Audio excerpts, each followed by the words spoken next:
I like the setup. Yeah. You need a light. Oh yeah, dude. Honestly. Why is the light not on? Why is the light not on? It's gonna get dark outside. You're already better at this than me. I value that. Fucking hell. All right. Well, this is episode 8 of the Son of a Bomb podcast. On this one, we have one of the most interesting humans, Rex, on the pod. He drove all the way up for this, so we really appreciate it. Yeah. We'll be talking about all sorts of things. Yeah. For real, I was like,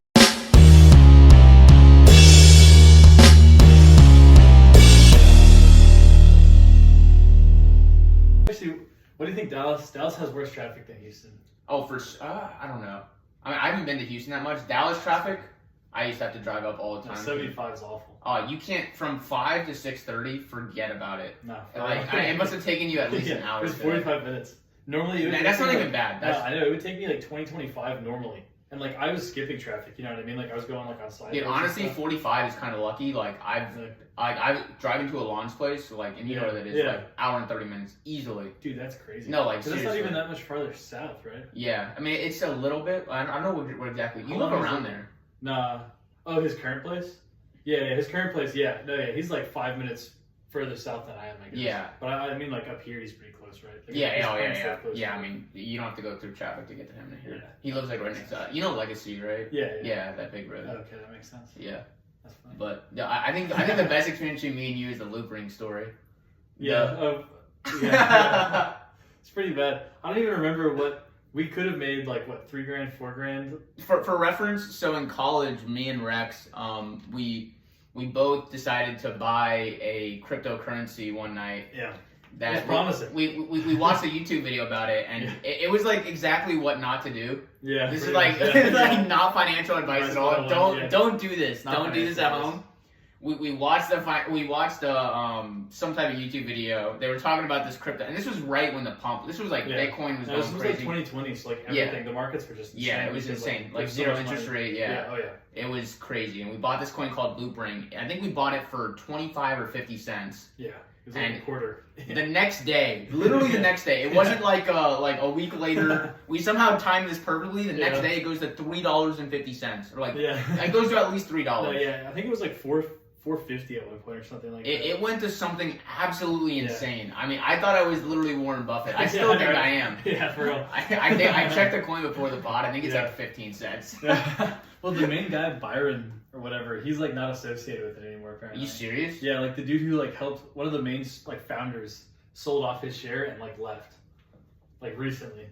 Oh shit! Yeah. So people are still like developing it technically, but it's not like I don't know. Layer 2s I still think are good, but like I think Loop Ring's losing steam, but we'll see. I have a bunch of Bitcoin. I don't know what to think of. I mean, you have a good take on the crypto stuff. I don't really know. I don't know. I've changed my mind a lot. I feel like now Bitcoin is probably the only one that's actually like worth buying, and it's still incredibly risky. You know what I mean? Because like Ethereum is cool in theory with the smart contracts, and then it's cool in theory when you add layer 2s and you can like actually use the smart contracts because the gas fees are so bad on layer 1. But the problem is that it's like no one wants to use 2 coins to swap back and forth to go buy like a candy bar, you know what I mean? Yeah. Like, Ethereum's not going to be as easy to use as Bitcoin will be. I mean, I guess Bitcoin still has gas fees, and I honestly don't know much about how that works, but like...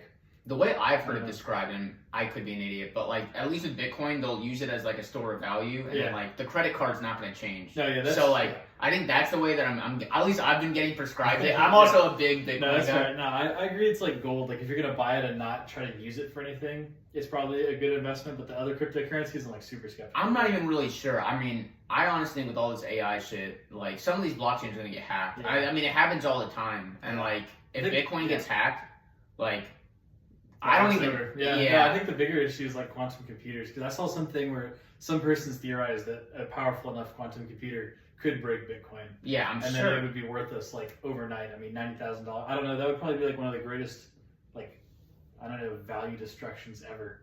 If all of Bitcoin went to zero overnight, because I don't know what it is, what the total market cap is. It's $1 trillion, I think, right? Yeah, I think it's high. I mean, it's got to be at least 200 billion, right? I mean, the funny, I mean, if it gets hacked, I feel like it's almost like too big to fail situation. Like I feel like they might try to. But if like they break the underlying code completely, like because the whole point is that you can't just like decrypt everyone's Bitcoin. But if you could decrypt it, which if you had a powerful enough computer, it like even if it took a decade, you could do it.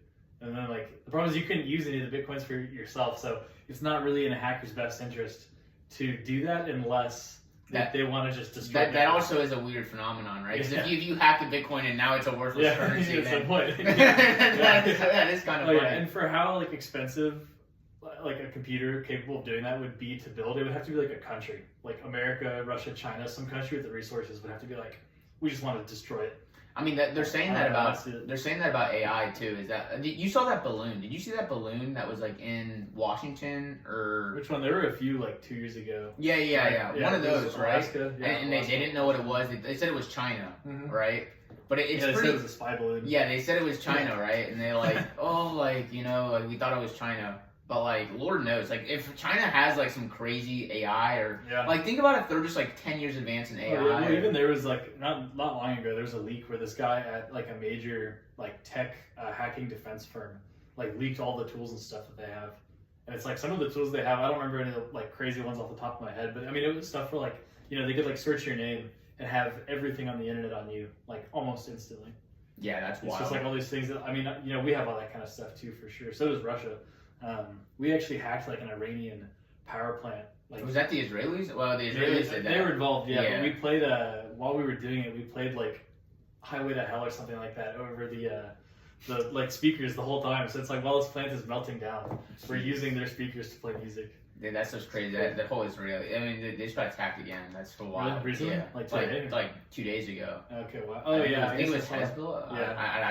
I don't want to say anything. I actually have no idea, but I saw something about it. I've been like these last 3 days, I guess I've been like bouncing all over the place. Yeah, well, you're going back. When are you going back to school? So he goes to law school. For everyone who doesn't know. Yeah. I go back on the 19th, I think. Whatever that Monday is, I think it's the 19th. So I have like 2 weeks. 2 weeks, yeah, 2 weeks and 4 days. Well, what are you doing? Just chilling. Just like getting stuff done. I got to get a new car. Well, what are you getting? I don't know, something really cheap. What? Like a Honda Civic, like a Honda Civic, 2016, 2017. We'll see. I haven't actually done the math. But that's like kind of what I'm doing right now is trying to see like how much of a car I can afford because my current car floods when it rains. So like the passenger side has like 6 inches of water. It's like a oh wait, speaking of cars, this is another good story between me and Rex. Remember when you broke my car handle? Yeah, but that was wait. He claims it just came off. The glue. Look at his muscles. All right, wait. Get his muscles in the photo here. He did not just I have a casually. bad habit with doors. This man pulled my entire door handle off. I was really worried at work this summer. We had these like glass doors, you know what I mean, with the metal handles. The whole time I was super paranoid. I was gonna just pull the whole thing off. And then it just goes, Are you still lifting? Yeah. I mean, not as much. I don't know. I've like changed my like workouts quite a bit because I used to do more like powerlifting, strength type stuff. Now I do more like bodybuilding, and I do like rowing for cardio. You know what I mean? Like rowing machines. Yeah. So I'm trying to row the distance of the Odyssey. So so far the Odyssey. Wait, like, no, I don't even know that. He's so much smarter than me. Like this is like. What is the Odyssey? It's like about Odysseus' journey from the end of the Trojan War. It's like it took him 10 years to get home because he basically just bounced all around the Mediterranean. And he was in what country or what empire? He's from Greece. Okay. Yeah. But he did the whole Mediterranean? Pretty much. It's really far. It's going to take me like 3 years or something like that. You like tracking it on your phone? Yeah. I have like a map and everything where I've done the distances so I know exactly how far it is. So I've just rode from like modern day Turkey to the top part of Greece. Have you ever actually rode? Like like on the water. Yeah. I don't know. I'd like to do it more, but it's expensive. It's expensive to do because you have to like buy or rent the equipment.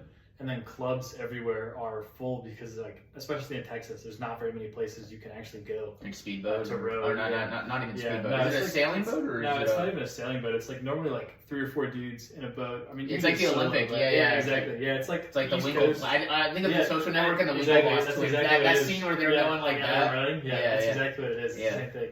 Yeah, I think they went to Harvard for that, didn't they? Yeah, that was their a great rowing movie. team is. The Social Network was fire. It's been a long time. Since I've seen it. I think I watched it in like high school actually. Dude, that's a great movie. I'm gonna watch that tonight. That's phenomenal. Who'd they get to play Zuckerberg? They got Eisenberg, not Eisenberg. No.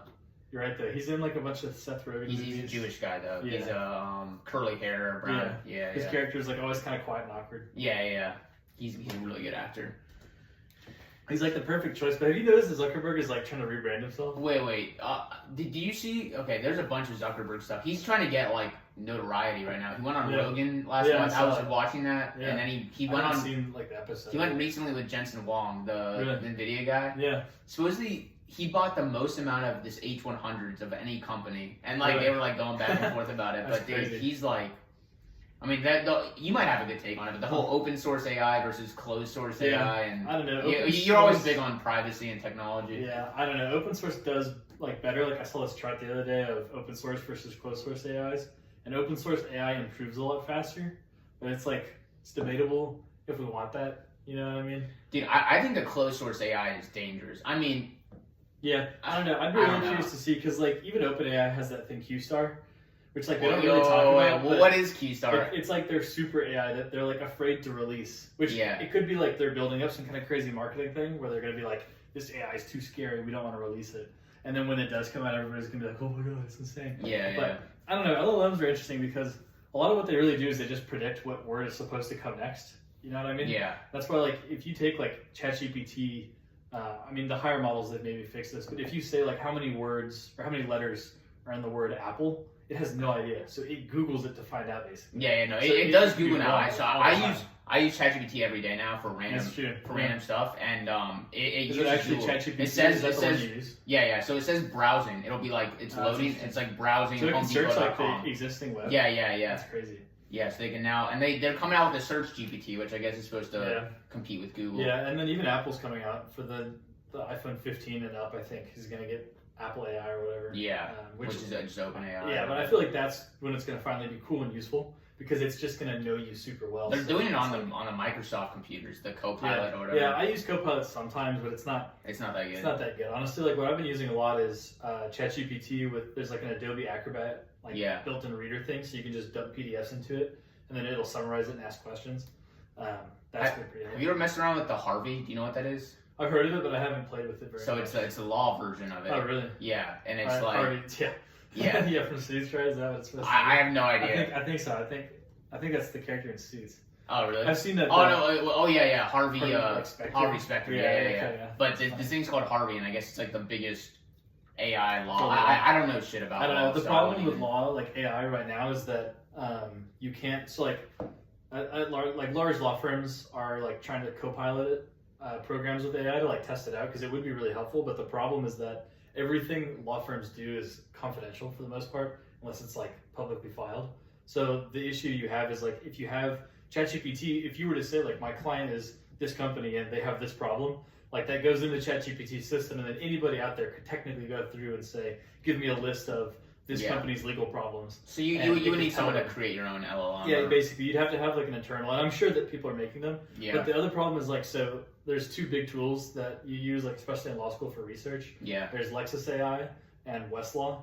I don't know what Westlaw's AI is going to be, but It's LexisNexis. Oh, they just came out. Yeah, they just came out with their AI. LexisNexis is I cannot believe that company is legal. I can't. It's all the public like they just aggregate all the public records. So it's like anything on there is filed away in like a courthouse somewhere or like a courthouse's data room. You know? So they have different features for different companies. So like you're looking at the law one. Yeah. They have like a regular one where you. Well, I think I get access because like you've looked at like public records, right? Yeah, like, that's how you use it. Yeah, I get access to all that kind of stuff too. Yeah. On like the homepage, and it's like I don't know. I'm more of a Westlaw guy myself in terms of like my actual class. Yeah. And like even at work when I did have to use it. I mean, the privacy law in general, I feel like it's going to get really interesting. I feel like with the AI, I don't know where it's going to hit a bridge, but I feel like at some point, it's a big question right now of like they're using your data. Like when you feed it questions, are they storing that data and are they using it to retrain their models? And like how legal is that? Oh yeah, there was a company, Runway, I think. I could be wrong about the name. I've looked up. I got like sued recently because they were training their models on YouTubers' videos. Yeah. And it's like technically not their, like they have to pay a royalty or whatever, I guess, to use it. And then even I think the New York Times sued ChatGPT. I don't know whatever happened with that case. It's probably still pending, honestly. Stuff like that sure. takes, like, it's going to be like 5 years before they reach a judgment, unless the judge is like, I don't know, you can issue an injunction or something and they can stop right now. But yeah, it's like pretty interesting. But yeah, we'll see what happens with AI and all that. So how was your summer? You interned somewhere? Yeah, large firm in Houston. It was fun. It's interesting. Law has like a really unique recruiting system. Yeah. So the way that it works is like you're there for 10 weeks, you get paid really well, and it's like going to summer camp. So like, literally, like it's like you do work, yeah, but everything you do is getting like double checked and then triple checked by the actual attorneys. Yeah. So it's like they're a little hesitant to like really and this is unique to big law for the most part. Like small, medium-sized government jobs, public interest organizations, they all have a pretty different program, but for big law at least, everything you get is like pretty basic level stuff. And it's kind of good for like wrapping your head around the different practice groups more than actually, I think, learning how to like do the work itself. But yeah, like some of the events we had were like pizza making, curling, you know, the Olympic sport. Yeah, wait, pizza making? Yeah. You guys like got in a circle and sang Kumbaya? No, we didn't even know. It was like at some like nice pizza restaurant. You know, Uchi? Yeah, what? We had the sushi place. Yeah, we had an all-you-can-eat and sushi making, like sushi rolling class at Uchi. Can you make some? Or are you a professional now? No, it was hard. Yeah, it was way harder than I thought it was going to be, honestly. Dude, the amount. Have you ever like, watched this documentary about this guy in Tokyo who like was the best sushi maker and like nah, it was the craziest thing in my life, and it was like I could never imagine the amount of like effort and the knife skill and the things he was talking about. Knife skill is the craziest part. I would think once you make the roll and you have it like pretty compact, like I would have thought you would just cut it normally, but it's like the cutting technique to make it like perfectly cut. And if like you cut it differently, it tastes differently too. Yeah. The way he was describing it. I'm sure some of the meats and stuff. I bet like fish. It's crazy. That all is crazy. Yeah, we did that. You know, curling, the Olympic sport. Yeah. We went curling. Are you like yeah, exactly. mopping? Are you mopping? Yeah, you've got this brush and it's I can't remember if it's are these activities during the day? Yeah, these are like after work, like 5 p.m. Oh, okay, so it's after it's after work though. I thought you meant like you're like 1 p.m. Like let's go curling. Let's go curling, kids. Like we had a few events. Like we went to a museum in the middle of the day. That was pretty cool. That sounds awful. It's fun because like everyone in your class, like I think there were like 16 of us. They're all either 1Ls, 2Ls. Yeah. Like, you know, they're in law school basically. So it's like once you hit like the midpoint of the summer, you know them pretty well. Yeah. And like you're kind of just like hanging out with them when you go to do those sorts of things. But yeah, everybody was really cool. It's just like corporate. So how was living in Houston? Yeah. Hot is it bad. hot? Yeah, it's not even hot. It's honestly cooler, I think, than it is here, but it's humid. It's so humid. I mean, it would be like 80 degrees and like you'll still sweat walking around for like 5 minutes. Yeah. When I visited, I realized it was just beyond humid. Yeah, I mean, it's crazy you humid. sweat. Yeah, well, what's funny is like everyone just avoids going outside. Like even downtown, there's a huge tunnel network that connects all the buildings downtown for the most part. Are you serious? So anywhere you want to go downtown, you just go under like through the tunnels. So like my commute would be like I would step out of my apartment. It's like Palestine or something. I would be outside for like 2 minutes, and then I would be on the train for like 5 minutes, off the train for a minute in the tunnels, and then in my building. So it's like I could go an entire day and be outside for like 15-20 minutes. That's crazy. Yeah, and you work out indoors, I guess. Yeah. I love walking outside though, honestly. Yeah, I do too. I'm like anytime but the summer, I think it would be nice because it's cooler there a little bit. So it's like if it's 80 here, it would be like 70 something there. Like even with the humidity, it wouldn't be so bad. So I interrupted it, but you basically you intern this one summer, and then you go to the same place next summer. Yeah. Well, so the industry like generally if you're like a normal person, you get a return offer. Yeah. And so like this year's been really strange compared to past years. So normally it's really hard for 1Ls to get jobs. Yeah. It's normally more of a 2L thing, and you go through this process called OCI, which is on-campus interviews. So it's like all the firms come to your school, and it used to be that was how everyone got their job, minus a few like super distinguished 1Ls. Texas is a little different. It's easier for Texans, and it's not just Texans. It's easier for people to get 1L jobs in Texas. But then, I mean, back to what you're asking. Normally... Did you explore? Are you going to explore? Or are you going to... Yeah. Oh, no, I'm going back. Oh, you're going back? Yeah. You're locked in? They lock you down in the school match? I'm 100% locked in. Like, we had summer was great. Attorneys were awesome. It's a really good firm. Did they... pretty much everything you could want. So you have to stay in Houston? Are you going to be in Houston? Yeah, I'll be in Houston next summer, and then I'll be in Houston following graduation. You'll just be there for life. Yeah, H-Town. H-Town or Town, baby. I do not look, dude, that sounds terrible, but... No, Houston, for the first 3 weeks, I was like, it's just gross, but it grows on you, I would say. Because the problem is, like, they don't have zoning laws, or if they do, the zoning laws are massively different. So it's like here in Dallas, it's like, things are zoned for, like, industrial, or commercial, or residential, or, like, some combos. So you can have areas that are both industrial and commercial, commercial, residential, whatever. Houston, like, doesn't have those rules at all. So it's like, you could be at, like, one of the nicest steakhouses in town, and it's next to like a tire shop, like an auto body shop, which is next to like a person's house, which is across the street from like an elementary school. So it's like everywhere you go, there's like no uniformity or cohesiveness. Yeah. And so at first, when you get to Houston, you can never tell where you are because it all is like bizarrely scattered the whole time. But then the more time you spend there, it's like the people are really nice. For one, the food is really good. Like I would say, people are nice here too, but I feel like the difference is Dallas feels more like corporate to me, where it's like people are like out, they're like going to do their thing and go home. Houston felt more like people would just like hang out, and like talk to people, basically, which was cool. It's very different. Yeah, I mean the only real downside is the humidity. Cost of living is also way better. Really? Like to live right downtown. How much do you pay? So if you don't mind. My thing was kind of screwed up because it wasn't like a real lease. Yeah. It was more like, and it wasn't an Airbnb either. But did you rent from Finn or was there something? No, I would have, but one of Taylor's friends. Oh yeah, you told me. Yeah, she's also in Houston, but so our place was like $3,000 a month or something like that. Okay, for 2 people, right? Yeah, it was a 1x1. Yeah. With like a little office area. That's nice. Yeah, so it was cool. It was a 1x1. It's like the place we're going next year is a little cheaper. It's closer to like $2,500, $2,800 a month, and it'll be a 2x2 townhome. I see. For me, that doesn't sound cheap, but compared to Dallas, really? Yeah, you think so? Compared to where I am in Dallas, I don't know what it's like up here, but where we are, like a 2x2 is like, I mean, easily, for like not well. That's the other problem is so what I'm talking about are more like Airbnbs. Like the actual rents, like our place's rent was like $1,200 a month. Oh, okay. Right now we're in like a comparable distance from downtown, and we pay like $2,000 a month. Food is also like when you go to like nice restaurants, they're a lot cheaper than they are here, but the food quality is better. Like ambiance is better, service is better. I feel like you're just trashing it because now you realize like I'm being Houston the rest of my life. I better shit the hell out of Dallas and tell you how shitty Dallas is cool too.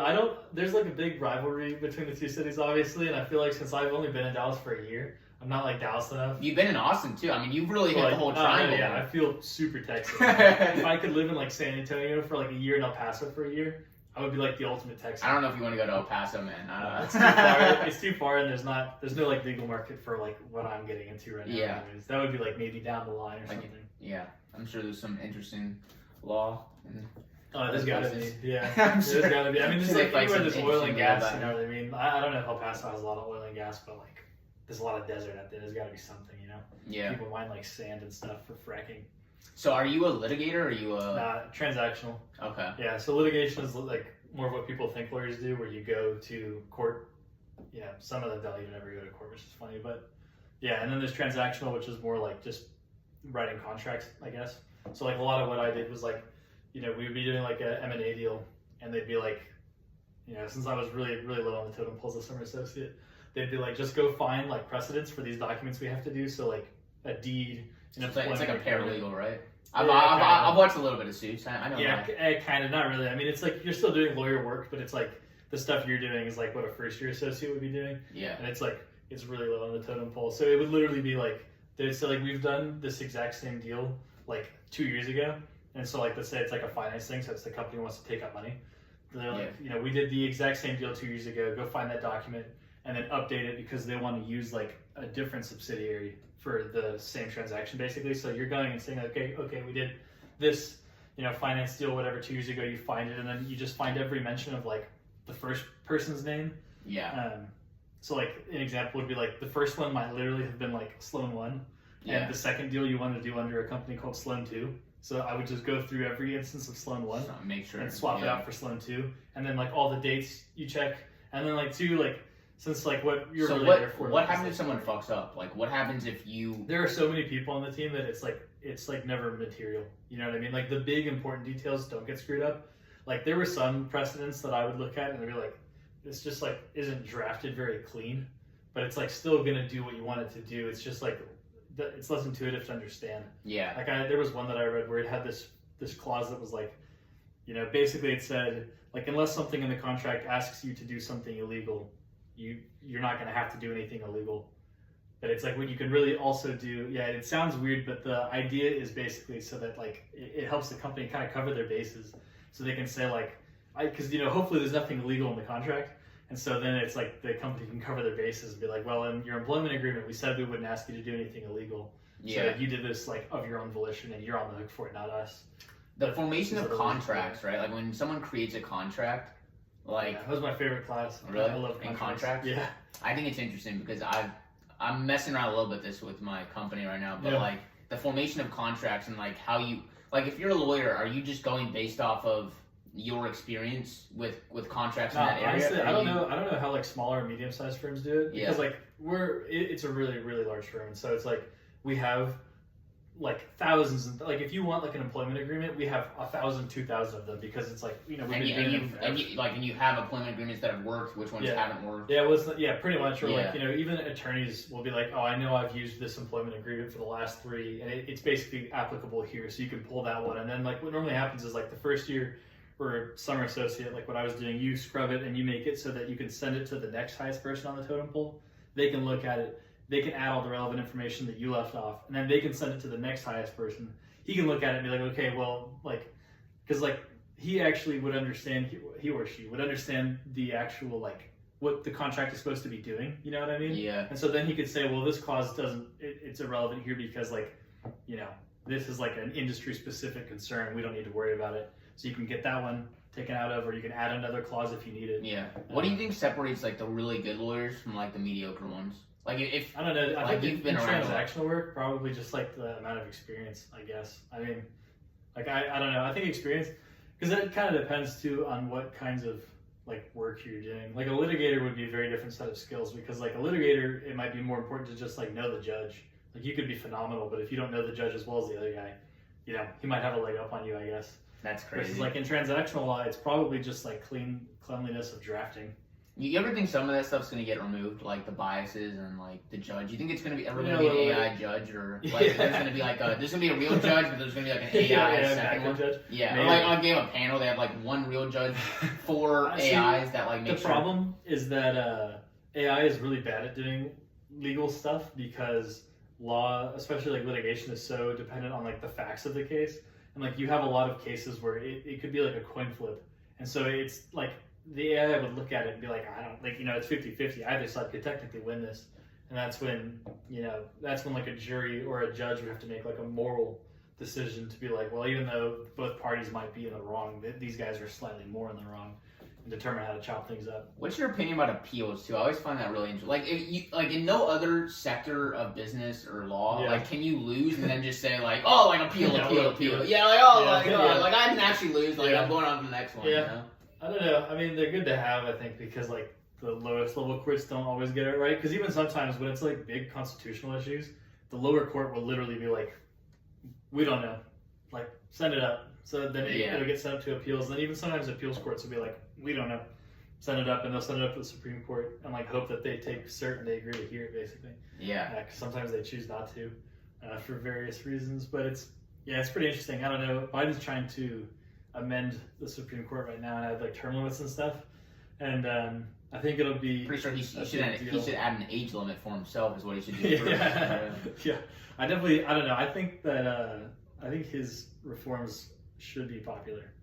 But it's with the term limit? Wait, so it's like just adding a term limit and then making them have a binding, because like they have like a code of conduct, but it's like ones there like that we promised it, blah, like there's no real enforcement mechanism. You know what I mean? I find it amazing that these presidents can put someone up. Like, I mean, let's say Kavanaugh, for example, right? Like probably the biggest guy on the right. Like, if he wants to, he could just cap his way to that spot and then just shift over. I think there's been multiple cases of judges. He could, yeah. But it's also hard to explain. I mean, like judges obviously like have political sides. You know what I mean? Like judges are usually either, or Supreme Court justices are either Republicans or Democrats. But there's like a lot of gray area where like you'll see courts, like it's kind of a big deal when it comes down like not split by party lines. Because like sometimes you'll have decisions where it's like the 5 guys who said we're all Republican, and like the 4 guys that said no, we're all Democrats. But sometimes you'll have it where it's like mixed, where it's like 2 and 3, 3 and 2, whatever like the breakdown is, and it's because there's just like different like judges like have different ways of viewing things. Because there's like what threw me for the first time, like learning about it, was like you would think a prudential argument would be pretty strong. So like you and I would look at the situation. Wait, so like say what a prudential argument is. Not because I don't know, but because someone else doesn't know. No, so it would be like if you and I were to look at a situation and be like, this would be the best outcome in the aggregate. So like, like it's hard to come up with like an example on the spot, but it would be like you and I would look at it and be like, this would be the best for everyone, or for like 90% of people, for whatever, if this was the ruling in the future. But the problem with that is that like what you think is best for everyone, especially with like really complicated constitutional arguments, does come down too much to like party and ideological lines. So there's other things like this textualism, which like you'll hear a lot, where it's like basically you try to just stick to exactly what the words of the document say, and that like works. Sometimes it doesn't work other times, because sometimes the legislation or the legislature they don't use like words that you would want them to use, like they're not clear enough. It's like common, so it's like you're sitting there, it's kind of some ambiguity, and like there have been some just bizarre cases of like really weird technical. I had some written down for us to talk about the pyramids. I don't know if you have any conspiracy theories you would like to talk about. I don't have anything good about the pyramids, but we did recently use LiDAR and found some kind of anomaly in the ground off next to the pyramids, so there might be another large burial site. Are you serious? Yeah. Did I tell you this story? I don't know if I did. So I was at Ben Lefkowitz, his Passover Seder. Yeah. This was freaking hilarious. So like we're doing some prayer, I don't even know, like some Jewish prayer or something, and like they start talking about the pyramids, and I'm like, my dumbass, like two glasses of wine deep, was like, oh yo, do you guys know that like there's a huge conspiracy about the, and like, dude, I didn't know this. I guess if anyone else is watching, like, don't make the same mistake I did. But like, so he's really Orthodox, and like the Orthodox people, like they do not, like they think the Jews were like were the ones that built the pyramid. Yeah. So like, if you start saying like aliens did it, yeah, dude, it was not a good subject, dude. It was so funny. And I'm like a guest at their house, and they're like, you don't actually believe that, do you? I'm like, no, I would never believe that. That doesn't sound really convincing at all. I mean, how did they build those pyramids? The Jews did it. Sorry. That's funny. I didn't know it was a touchy subject. Yeah, it really is a touchy subject. That's funny. Yeah, but I don't know. I think the pyramids are starting to get explored more, because there was like this one guy who was like the head of Egypt's conservation society, archaeological society, whatever. And like he was the one who got to decide who would come to look at the pyramids and who wouldn't. And so for a long time, they just like wouldn't let anyone except for like super vetted people come look at it. And I think they're like loosening things up a little bit. I mean, how do you build, like, even today, There's actually this guy in Scotland who thinks he's figured it out, and it's like you can use like literally pebbles and stuff as like a fulcrum, basically, to move these humongous pieces of rock. It's also too, they actually recently discovered that they think that there was a river that ran closer to the pyramids than the Nile, because like currently the big problem that a lot of people have is they're like, the Nile is not that close to the pyramids, so it's like, how do they drag those big rocks all the way that way? Because there's a quarry they think is the one, but it's up the river. But even if they put it in the water, like, it's just so perfectly, like, even today, it's so like smooth. Yeah, I mean, like, it would have eroded the shit out of the thing. Well, it has been eroded really badly. Like, the original pyramids were even more impressive, but they were capped with a big golden capstone. Which, I don't know. I don't think people give ancient humans as much credit as they should get, probably. I mean, I think they were doing all sorts of crazy. Like, you can even look at South America, and there are areas where it's like the rock is like so perfectly carved that all the pieces fit together, almost like a puzzle piece. And you can't even put like a dime through one of the slots, you know what I mean? Like, they're just that tightly packed. And it's like, we have no idea how they did that with the tools we think they had at the time. But it's like, because a lot of them didn't have written histories. There's just no way of knowing. They might have had some super crazy special technique. Yeah, I have no idea. Some of these conspiracy theories I think are really real. Oh wait, the one that, have you heard this? The shooter, the Trump shooter. Have you? No, I haven't. I haven't honestly. I like have kept up with like the news around it, but I haven't heard any of the conspiracy. This is theories. All right. I'm not even. I don't believe this. Don't believe this. I don't know why I'm talking about this. Everyone's thinking I'm a freaking wacko now. I don't know if I believe. You're gonna get a bunch of conspiracy theories in your comment section. They're gonna be the ones. Oh yeah, I mean we'll get some comments finally, but but the Trump shooter. So you can look up this BlackRock commercial. Mm-hmm. BlackRock went to this random school. Yeah. The kids in the commercial. The kids in the commercial. Wow. Isn't that crazy? That is pretty crazy. What are the odds of that? I like where was he from? Pennsylvania. Pennsylvania. Interesting. I don't know. It's maybe the whole thing. The problem now, and this is a huge problem. You don't know what online is real and what online is fake. Like, conspiracy theories are gonna get so wild because half the news sources you're gonna read, half of everything is just completely fake. Yeah, that's like one of the things I think AI is going to have to do is have like, you know how like when you take a photo, there's metadata, right? Yeah. So it's like the location or like the camera you took it on, whatever. Yeah. I think they're going to have to make something like that for AI that's like somehow not alterable to make it to where like you can open any image or file and it's gonna have to tell you like this was AI generated. You definitely saw the biggest controversy, right? The Elon. Did you see? Yeah, this? we posted that comment. Yeah, it's crazy, but what's funny is it's pretty funny. It's pretty funny. Like it's against X's terms of service too. I think to use AI like that and not have a disclaimer. Oh, really? Like X and like some other platforms, like even Facebook and Instagram, I think are trying to get out of it. Where if it detects that something's AI generated, it's supposed to give you like a little pop up that says this was AI generated. Whatever. Yeah. But yeah, they've gotten crazy, and it's worse for older people too. Because I think now our generation is all like pretty skeptical of anything you see online. I'm still not. I mean, I still believe the BlackRock thing. It depends. But yeah, it depends on like what the context. But yeah, the older people, they're screwed completely because it's like they just like can't even comprehend the fact that it could be fake. I think it's gonna get really bad when you can get on the phone. Oh yeah, there have already been. There was a big law firm I think that just recently had this thing where a lot of law firms have stopped wiring money because like it's just too much pressure. Like we want other people to go do the wiring of money, but this like associate in New York or whatever got a phone call and it sounded just like the CEO of the company he'd been working with. And this guy was like, he'll wire whatever $100 million to this account somewhere. And it turned out that the voice was like AI. Yeah, it's crazy. Like I don't remember if it was a law firm or if it was like a hedge fund or a bank or something, but it was like some big financial institution. Yeah.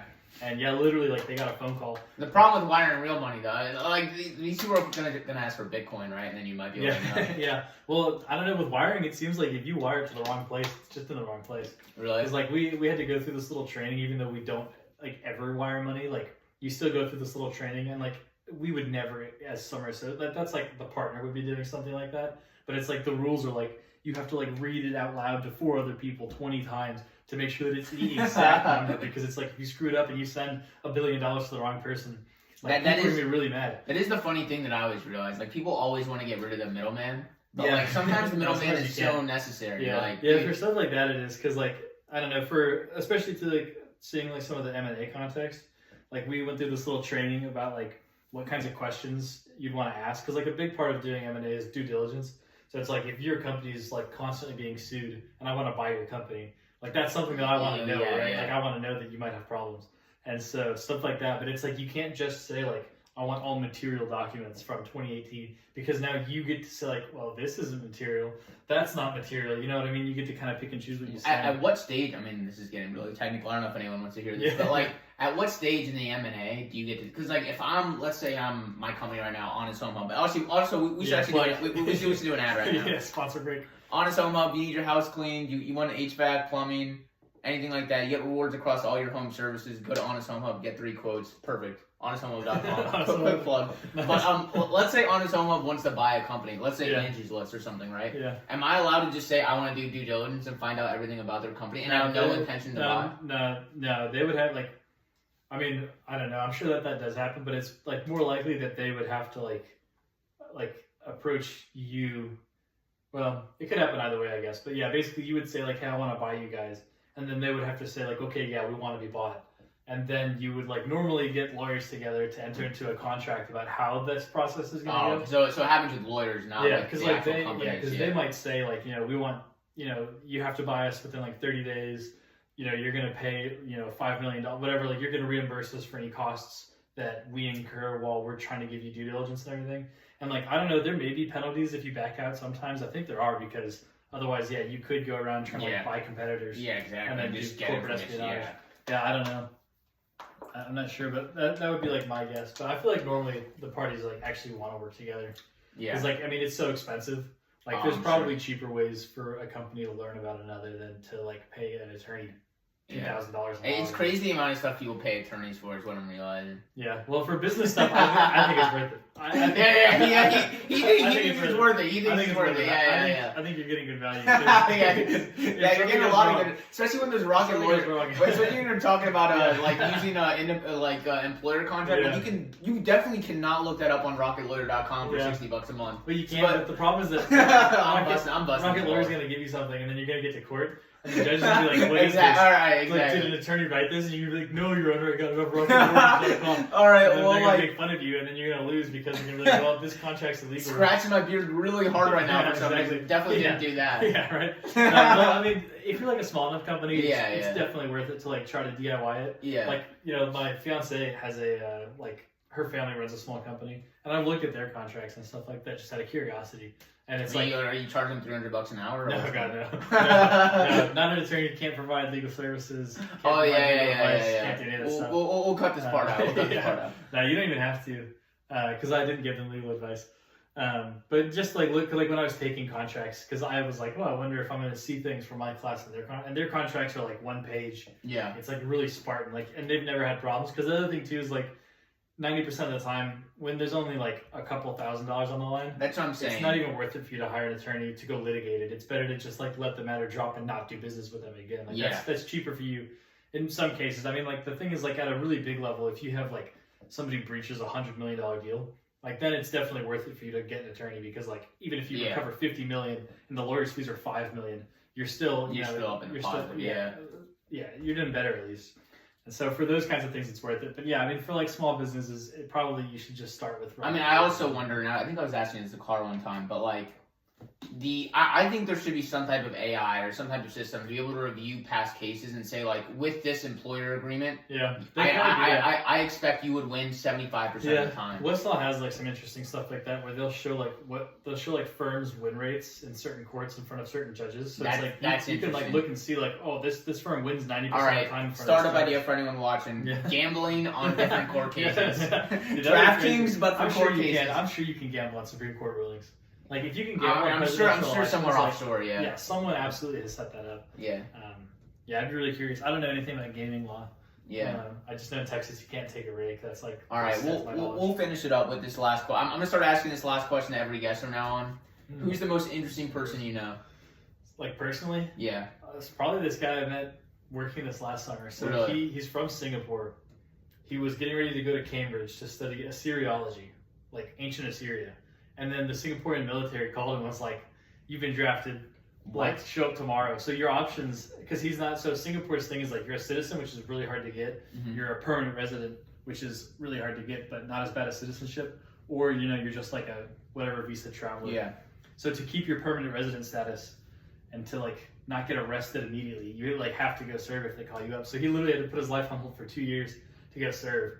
He did a undergrad at Cambridge in Assyriology. He got his master's from one of those other English Ivy Leagues, and then now he's at Harvard Law. And he's like huge power lifter. You worked with him? Yeah.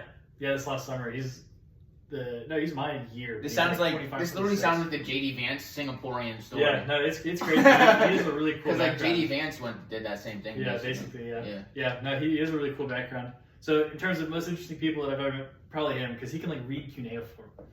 You serious? On tablets, yeah. He like knows all about all that stuff. I think the language thing. Yeah, that's why it was really cool. Like, I was always wondering how did that become his passion? His girlfriend is like a PhD in American Revolution Studies. It's like a very interesting group. Yeah. To get into Harvard Law too and have that story is just. Yeah, it's pretty wild. It definitely helped with his admissions. Why is he in Houston of all places? He wants to do oil and gas a lot, and he wants to be in Texas. And like Houston just has a larger legal market, especially for oil and gas. Yeah. Compared to Dallas, like all the clients are in Houston. Yeah. Dallas is like not much oil and gas from what I've been hearing. It's more like financial services, insurance companies, and stuff. Yeah.